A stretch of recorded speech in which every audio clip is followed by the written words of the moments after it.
តោះបងប្អូននៅលើមកជិះកង់កាត់ព្រៃដើរលេងជាមួយខ្ញុំទៀតមកលុបបន្តិចត្រជាក់ធូរនេះស្រូវជិះទុំមកហើយដល់ថ្ងៃច្រូតទេ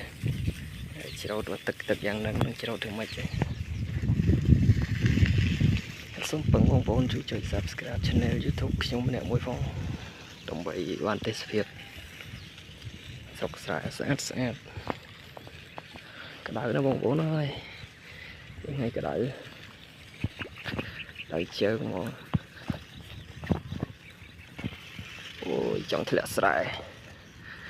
ស្រូវទុំហើយ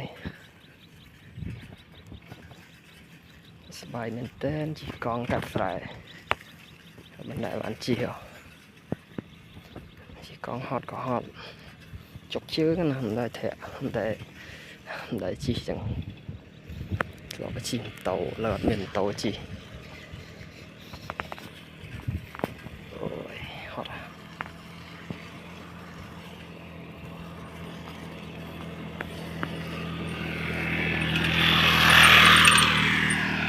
ហើយជិះម៉ូតូវាទៅប្រយ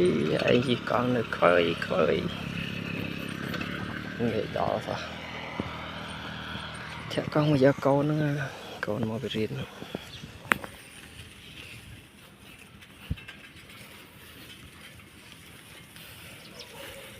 ដួលអើយស្រូវ